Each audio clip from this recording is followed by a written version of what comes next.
शुभ चिंतन के शुभ वाइब्रेशन मुझ आत्मा से चारों ओर फैल रहे हैं।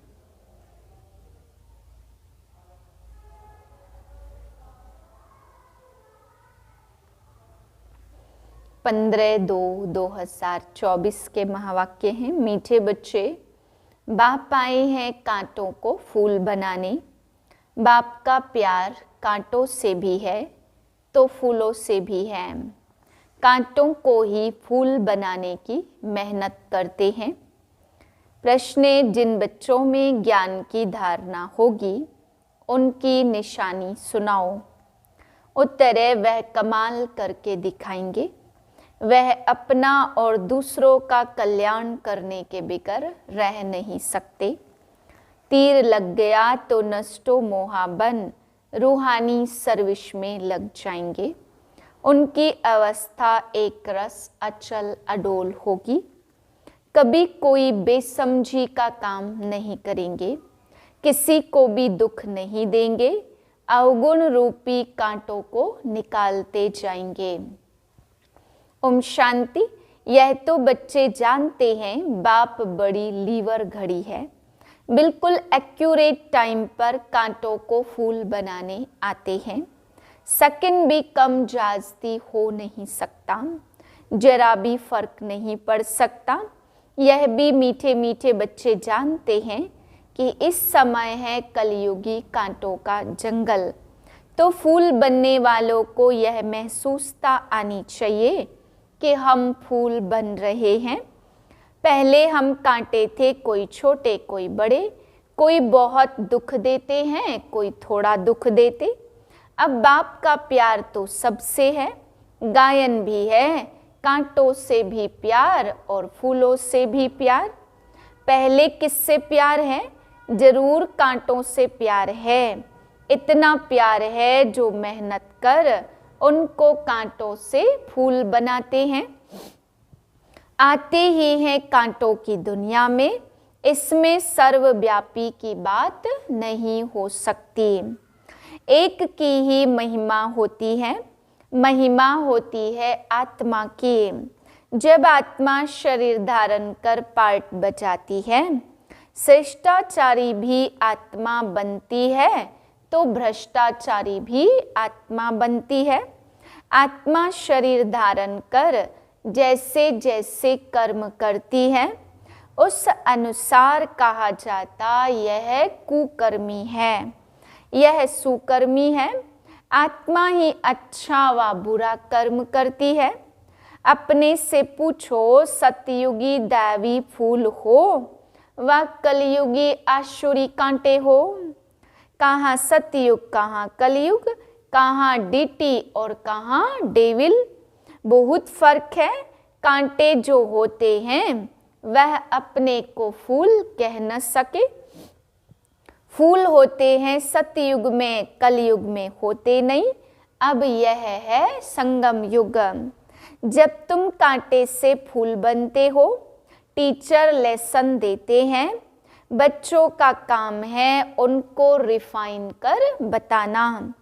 उसमें यह भी लिखो कि अगर फूल बनने चाहते हो तो अपने को आत्मा समझो और फूल बनाने वाले परमपिता परमात्मा को याद करो तो तुम्हारे अवगुण निकल जाएंगे और तुम सतो प्रधान बन जाएंगे। बाबा निबंध देते हैं, बच्चों का काम है करेक्ट कर छपाना। तो सभी मनुष्य सोच में पड़ जाए, यह पढ़ाई है। बाबा तुम्हें बेहद की हिस्ट्री ज्योग्राफी पढ़ाते हैं। उन स्कूलों में तो पुराने वर्ल्ड की हिस्ट्री ज्योग्राफी पढ़ाई जाती है। नई दुनिया की हिस्ट्री ज्योग्राफी तो कोई भी जानते ही नहीं है। तो यह पढ़ाई भी है, समझानी भी है। कोई छी काम करना बेसमझी है। फिर समझाया जाता यह विकारी काम दुख देने का नहीं करना है। दुख हरता सुख करता बाप की ही महिमा है। यहाँ तुम भी सीख रहे हो किसको दुख नहीं देना है। बाप शिक्षा देते सदैव सुख देते रहो, यह अवस्था कोई जल्दी नहीं बनती है। सेकंड में बाप का वर्षा तो ले सकते हो, बाकी लायक बनने में टाइम लगता है। समझते हैं बेहद के बाप का वर्षा है स्वर्ग की बादशाही। तुम समझाते भी होंगे कि पारलौकिक बाप से भारत को विश्व की बादशाही मिली थी। तुम सब विश्व के मालिक थे, यह तो तुम बच्चों को अंदर में खुशी होनी चाहिए। कल की बात है जब तुम स्वर्ग के मालिक थे, मनुष्य कह देते लाखों वर्ष, कहाँ एक एक युग की आयु लाखों वर्ष कह देते, कहाँ सारे कल्प की आयु 5000 वर्ष है। बहुत फर्क है। ज्ञान का सागर एक ही बेहद का बाप है, उनसे दैवी गुण धारण करने चाहिए। यह दुनिया के मनुष्य दिन प्रतिदिन तमो प्रधान बनते जाते हैं, जाजती अवगुण सीखते जाते। आगे इतना करप्शन, एडल्ट्रेशन, भ्रष्टाचार नहीं था, अब बढ़ता जाता है। अभी तुम बाप की याद के बल से सतो प्रधान बनते जा रहे हो। जैसे उतरते हो फिर जाना भी ऐसे ही है। पहले तो बाप मिला तो उसकी खुशी होगी, कनेक्शन जुटा और फिर है याद की यात्रा। जिसने जाजती भक्ति की होगी उनकी जाजती याद की यात्रा होगी। बहुत बच्चे कहते बाबा याद ठहरती नहीं है। भक्ति में भी ऐसे होता है, कथा सुनने बैठते हैं तो बुद्धि और तरफ भाग जाती है। सुनाने वाला देखता रहता, फिर अचानक पूछते हैं हमने क्या सुनाया, तो वायरे हो जाते हैं, मूझ जाते हैं। कोई झट बताएंगे, सब तो एक जैसे नहीं होते। भल यहाँ बैठे हैं परंतु धारणा कुछ भी नहीं है। अगर धारणा नहीं होती, अगर धारणा होती तो कमाल करके दिखाते। वह अपना और दूसरों का कल्याण करने के बिना रह नहीं सकते। भल किसको घर में बहुत सुख है, महल मोटरें आदि है, परंतु एक बार तीर लग गया तो बस।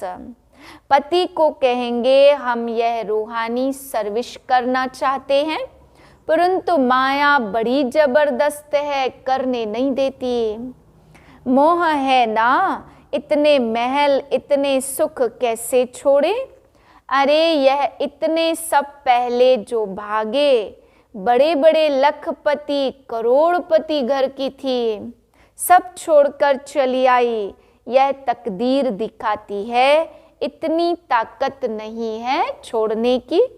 रावण की जंजीरों में जकड़े हुए हैं, यह है बुद्धि की जंजीरें। बाप समझाते अरे तुम स्वर्ग के मालिक पूज्य बनते हो। बाप गारंटी करते 21 जन्म तुम कभी बीमार नहीं पड़ेंगे। एवर हेल्दी 21 जन्मों तक रहेंगे। तुम भल रहो पति के पास, सिर्फ उनकी छुट्टी लो, पवित्र बनूंगी और बनाऊंगी।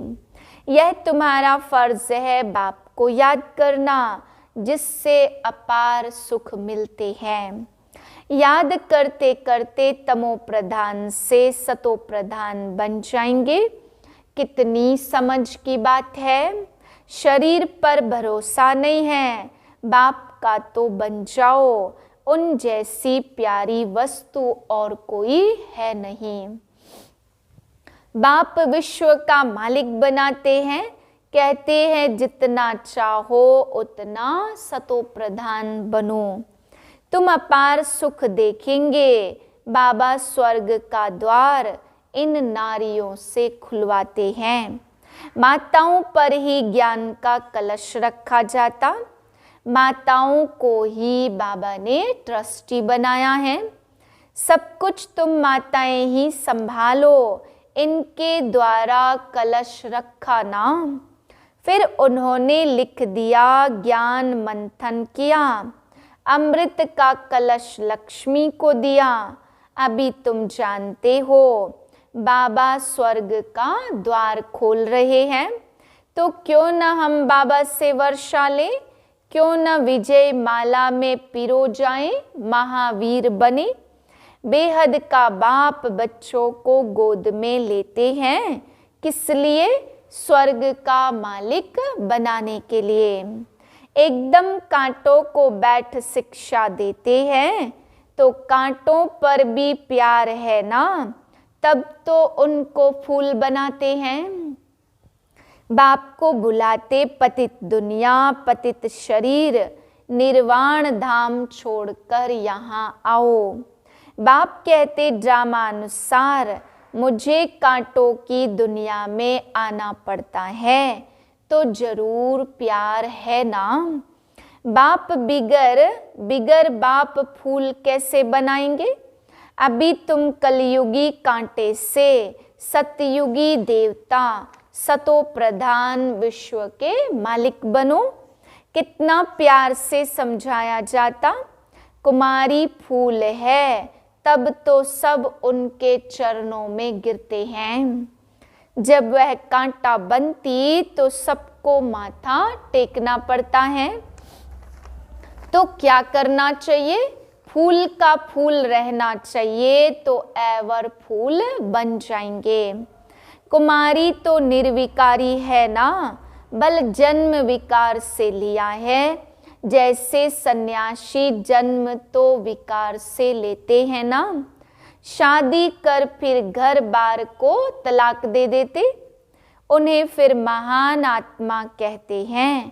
कहाँ वह सतयुग के महान आत्मा और कहाँ विश्व के मालिक, कहाँ यह कलयुग के?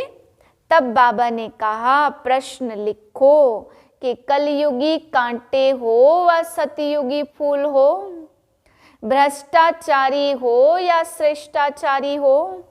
यह भ्रष्टाचारी दुनिया जबकि रावण का राज्य है।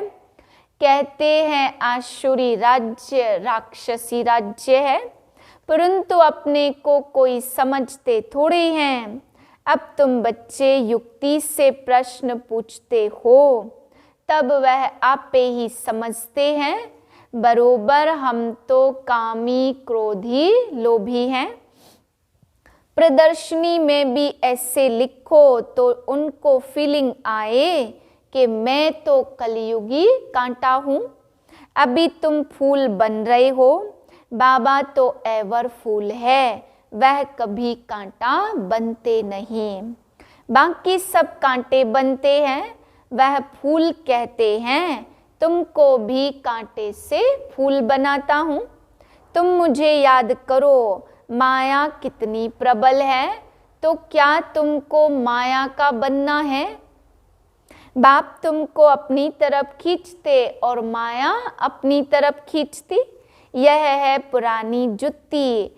आत्मा को पहले नई जुत्ती मिलती और फिर पुरानी मिलती। इस समय सब जुत्तियां तमो प्रधान हैं। मैं तुमको मखमल का बना देता हूँ। वहाँ आत्मा प्योर होने के कारण शरीर भी मखमल का होता है। नो डिफेक्ट, यहाँ तो बहुत डिफेक्ट है। वहाँ के फीचर्स तो देखो कितने सुंदर हैं। वो फीचर्स तो यहाँ कोई बना न सके। अब बाप भी कहते हैं हम कितना ऊंच बनाते हैं। घर गृहस्थ में कमल समान पवित्र बनो और जन्म जन्मांतर की जो कट चढ़ी हुई है उनको निकालने के लिए योग अग्नि है। इसमें सब पाप भस्म हो जाएंगे, तुम पक्का सोना बन जाएंगे। खाद निकालने की युक्ति बहुत अच्छी बताते। माँ में कम याद करो तुम्हारी बुद्धि में यह ज्ञान है। आत्मा भी बहुत छोटी है, बड़ी हो तो इसमें प्रवेश कर न सके। कैसे करेगी? आत्मा को देखने के लिए डॉक्टर बहुत माथा मारते, परंतु देखने में नहीं आती। साक्षात्कार होता है, परंतु साक्षात्कार से कोई फायदा नहीं होता। समझो तुमको वैकुंठ का साक्षात्कार हुआ, लेकिन इससे फायदा क्या? वैकुंठवासी तो तब बनेंगे जब पुरानी दुनिया खत्म हो। इसके लिए तुम योग का अभ्यास करो। तो बाप समझाते, बच्चे, पहले कांटों से प्यार होता, सबसे जास्ती प्यार का सागर है बाप। तुम बच्चे भी मीठे बनते जाते हो। बाप कहते, अपने को आत्मा समझ, भाई भाई को देखो तो क्रिमिनल ख्यालात बिल्कुल निकल जाएंगे। भाई बहन के संबंध से भी बुद्धि चलायमान होती है, इसलिए भाई भाई को देखो। वहाँ तो शरीर ही नहीं जो भान आए या मोह जाए। बाप आत्माओं को ही पढ़ाते हैं, तो तुम भी अपने को आत्मा समझो। यह शरीर विनाशी है, इनसे थोड़े ही दिल लगानी है। सतयुग में इनसे प्रीत नहीं होती है। मोहजीत राजा की कथा सुनी है ना? बोला, आत्मा एक शरीर छोड़ जाकर दूसरा लेगी। पार्ट मिला है, मोह क्यों रखे? इसलिए बाबा भी कहते, खबरदार रहना। अम्मा मरे, बीबी मरे, हलवा खाना। यह प्रतिज्ञा करो, कोई भी मरे हमको रोना नहीं है। तुम अपने बाप को याद करो, सतो प्रधान बनो। और कोई रास्ता नहीं है सतो प्रधान बनने का। पुरुषार्थ से ही विजय माला का दाना बनेंगे। पुरुषार्थ से जो चाहे सो बन सकते हो। बाप जो समझते हैं, जितना पुरुषार्थ कल्प पहले किया होगा वही करेंगे। बाप तो है गरीब निवाज, दान भी गरीबों को दिया जाता। बाप खुद कहते, मैं भी साधारण तन में आता हूँ, ना गरीब न साहूकार। तुम बच्चे ही बाप को जानते हो, बाकी सारी दुनिया तो सर्वव्यापी कह देती। बाप ऐसा धर्म स्थापन करते जो वहाँ दुख का नाम भी नहीं रहेगा। भक्ति मार्ग में मनुष्य आशीर्वाद मांगते, यहाँ तो कृपा की कोई बात नहीं है। माथा किसको टेकेंगे? बिंदी है ना। बड़ी चीज हो तो माथा भी टेके, छोटी चीज को माथा भी टेक नहीं सकते। हाथ किसको जोड़ेंगे? यह भक्ति मार्ग की निशानियां सब गुम हो जाती हैं। हाथ जोड़ना भक्ति मार्ग हो जाता। भाई बहन है, घर में हाथ जोड़ते हैं क्या? बच्चा मांगते ही है वारिश बनाने के लिए। बच्चा मालिक ठहरा, इसलिए बाप बच्चों को नमस्ते करते हैं। बाप तो बच्चों का सर्वेंट है। अच्छा, मीठे मीठे सिक्के दे बच्चों प्रति माता पिता बाप दादा का याद प्यार और गुड मॉर्निंग। रूहानी बाप की रूहानी बच्चों को नमस्ते। हम रूहानी बच्चों के रूहानी बाप को नमस्ते। धारणा के लिए पहली पॉइंट, विनाशी शरीर से दिल नहीं लगानी है, मोह जीत बनना है। प्रतिज्ञा करो कि कोई भी शरीर छोड़े हम कभी रोएंगे नहीं। दूसरी पॉइंट है, बाप समान मीठा बनना है, सबको सुख देना है, किसको दुख नहीं देना है। कांटों को फूल बनाने की सेवा करनी है, अपना और दूसरों का कल्याण करना है। वरदान है शुभ चिंतन द्वारा नेगेटिव को पॉजिटिव में परिवर्तन करने वाले शुभ चिंतक भव। सदा समर्थ रहने के लिए सिर्फ 2 शब्द याद रखो, शुभ चिंतन और शुभ चिंतक। शुभ चिंतन से नेगेटिव को पॉजिटिव में परिवर्तन कर सकते हो। शुभ चिंतन और शुभ चिंतक इन दोनों का आपस में संबंध है। अगर शुभ चिंतन नहीं है तो शुभ चिंतक भी बन नहीं सकते। वर्तमान समय इन दोनों बातों का अटेंशन रखो, क्योंकि बहुत सी समस्याएं ऐसी हैं, लोग ऐसे हैं जो वाणी से नहीं समझते, लेकिन शुभ चिंतक बन वाइब्रेशन दो तो बदल जाएंगे। स्लोगन है, ज्ञान रत्नों से, गुणों से और शक्तियों से खेलो, मिट्टी से नहीं। ओम शांति।